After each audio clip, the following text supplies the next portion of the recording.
불안이란 나중에 일어날지 아닐지 모르는 불확실한 상황에 대해 느끼는 부정적 감정입니다. 어두운 숲속에서 길을 걷고 있다고 상상해보세요. 언제 어디서 뱀과 같은 사나운 동물이 나올지 모르죠. 이때 느끼는 감정이 바로 불안입니다. 만약 실제로 불안한 상태에서 뱀을 발견하였다면 그땐 불안이라기보다 공포의 감정을 느낄 것입니다. 더욱 와닿게 얘기해보겠습니다. 내일 있을 프레젠테이션을 제대로 발표하지 못하면 어떻게 하지? 취업을 못해 돈도 못 벌고 주변에서 손가락질 받는 백수가 되어버리면 어떻게 할까? 등과 같은 불확실한 미래에 대해 걱정하는 것이 불안이죠. 허나 불안은 우리를 성장하도록 부추기는 원동력이 되기도 합니다. 실제로 적당한 불안이 있을 때 비로소 행동하게 되고 성과를 이뤄냅니다. 그러나 이런 불안이 심해진다면 문제가 생길 수 있습니다.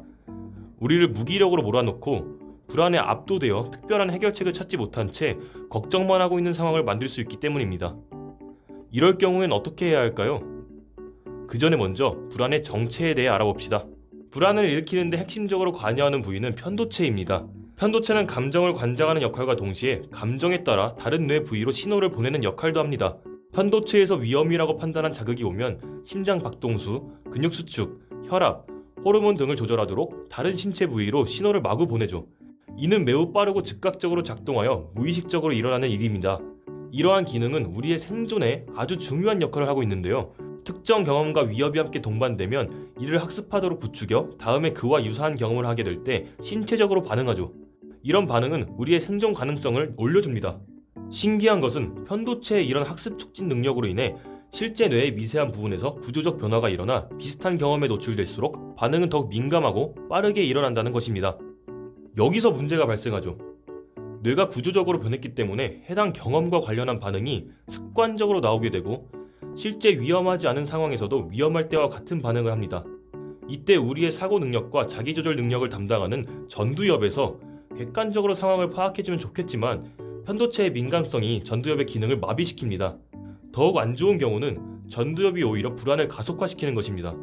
전두엽은 위험하지 않은 상황임에도 불구하고 위험한 상황일 수밖에 없는 이유를 계속해서 만들어낼 수 있기 때문이죠. 이런 상황에서 어떻게 불안을 극복할 수 있을까요? 불안을 다스리는 여러 가지 해결 방법 중 한 가지는 불안의 대상에 대해 더욱 적극적으로 노출이 되어 인지적으로 사실 위험하지 않다는 것을 인식하고 그를 경험하는 것입니다. 제가 그랬는데요. 작은 강아지조차 무서워하는 개 공포증이 있는 사람의 경우를 생각해 봅시다. 다짜고짜 개를 만져선 안 될 것입니다. 돌이킬 수 없는 패닉에 빠질 수 있기 때문이죠. 먼저 쉬운 단계부터 다가가야 합니다. 처음엔 사진으로 강아지를 보고 그 다음은 영상으로 보고 이후엔 눈을 감고 개와 함께 있는 상상을 합니다. 인지적으로 개는 위험하지 않음이 자리 잡으면 보호자를 동반하여 개 근처까지 가보고 상상했던 대로 개를 직접 만져봅니다. 마지막으로 혼자서 개와 함께 해보는 것이죠. 이렇게 차츰차츰 불안을 해결해 나가는 방법이 있습니다. 그러나 이 방법은 한계점이 분명합니다. 위협적이지 않다는 것을 머리로는 알면서도 불안한 마음을 제어할 수 없는 경우가 있기 때문이죠. 예를 들어 발표 불안이 있는 사람은 위협적이지 않은 상황임을 인식하지만 아주 사소한 발표 장면에서도 불안을 경험하곤 합니다. 그 이유는 불안이 무의식적인 차원에서도 작동하기 때문입니다. 앞서 말했듯 우리 뇌의 편도체는 의식적인 해석보다 먼저 반응하여 불안의 느낌을 조장합니다. 그렇다면 이럴 땐 어떻게 해야 할까요? 나도 모르게 자극에 대해 반응을 일으키는 몸을 뇌가 의식적으로 제어할 수 있는 방법은 쉽지 않은데 말이죠. 그러나 아주 방법이 없진 않습니다. 우리는 불안해지면 교감신경계가 반응하여 심장박동이 빨라지고 땀이 나게 되며 호흡이 가팔라지죠. 이를 역이용해보도록 하겠습니다. 호흡을 통해 부교감신경계를 통제하는 것입니다.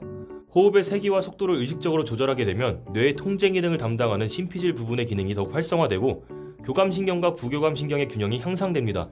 무의식적으로 반응했던 몸의 상태를 원래대로 돌려놓기 때문에 결국엔 불안의 느낌도 감소될 수 있죠. 위의 두 사례처럼 불안을 통제하기 위해선 의식적인 차원과 무의식적인 차원에서 모두에서 노력을 필요로 합니다. 당연히 이러한 연습은 한순간에 되진 않겠지만 삶의 여러 장면에서 불안을 느끼는 사람이라면 반드시 실천해보길 바랍니다. 천재 철학자 니체는 이런 말을 했죠. 너를 죽이지 못하는 고통은 너를 더욱 강하게 만든다. 영상과 관련한 정보가 더욱 궁금하시다면 아래 첨부된 출처를 확인하시면 되겠습니다. 이번 영상은 이만 마치겠습니다. 다음에 더 좋은 영상으로 돌아오겠습니다.